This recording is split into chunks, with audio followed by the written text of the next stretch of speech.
What's up YouTube? Today I'm gonna show you guys my Dragondin. I just reached level 99 on it in ladder 3. I got to rank 10 on Paladins. And I'm gonna be showing you guys how I build this Dragondin, okay? Please like this video, consider on subscribing the channel and leave your like if you want to support me on developing Diablo content. I put max resist fire and max salvation, right? Because that's the synergy for holy fire, right? I just put 1 point in might, holy fire, holy freeze, sanctuary, thorns to get to conviction, and then I put it enough to have 150. It's kept on level 25. Here I have level 26 because my battle command from the CTA, but I like having it level 25 without considering the CTA, because sometimes I'm gonna forget, like now it just end the battle command and it's still in level 25, right? In combat skills I put 1 point until I get to holy shield. I max out holy shield, and I put 1 point in sacrifice and 1 point in zeal. I put 20 points in Holy Shield, and then after I put 20 points in Defiance for last. Like the last thing I maxed was Defiance, because I wanted to have a higher defense, right? But if you are playing softcore, or if you want to get more damage, you can put Zeal and Sacrifice. It's gonna boost your damage, right? The Sacrifice is the synergy of Zeal. It gives you 12% damage. Zeal will also give you more attack rating. So that's a really good choice as well. In stats, you want to put strength until you use all your gear. Here I have a little bit more strength because sometimes I like helping my friends killing declone, and then I don't need to remove my I don't need Annihilus stats, right? I can remove my Annihilus and then help my friends, get the Annihilus for them, and you know, help without need of having the Annihilus in my inventory. In dexterity you want to put until you have 75% block with your holy shield, right? So I have holy shield maxed, that's why I need a little bit less dexterity. If you choose to have more damage and pick zeal and sacrifice, you might need to put more dexterity to get to max, but then you put dexterity until you have 75% chance to block, and the rest you put in vitality, right? This is a really nice build in terms of resistances, because as you can see, just for having resist fire, I have 10% more fire resistance than usual, because the resist fire, right? It's pretty good. Since we max it, put 20 points in resist fire, we get this 85% fire resist. Is beautiful.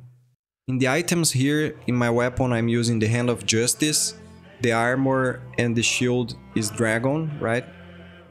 My amulet is a High Lord.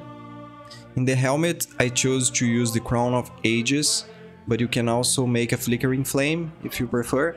I think the Crown of Ages is better, especially since I play in hardcore. It has physical damage reduction, it helps me with the all resistances, and it also has like 10% extra fire damage. It has 5% lesser reduction, right, to fire resistance than the Flickering Flame. But since the Holy Fire doesn't scale with all skills, I thought that this would also give me more damage, more faster hit recovery, and all the good stuff on Crown of Ages. The gloves I'm using a Dracul Grasp. On the ring I am using this Dual Leech with resistances. My belt is a Thunder God. You can choose to use Verdungo if you prefer, or you know, it's all about preference here. Like I am using a Raven Frost because I cannot be frozen, right?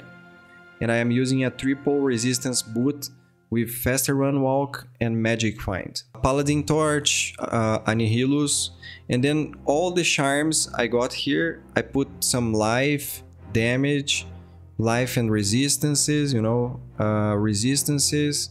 You can put some max damage charms as well, like this one. It has maximum damage, faster hit recovery. Here I put everything I found along the way that would increase my damage and increase my survivability, right? So you can pick between getting small charms with max damage, attack rating, life, resistances. If you want to put some magic find, it's all up to you.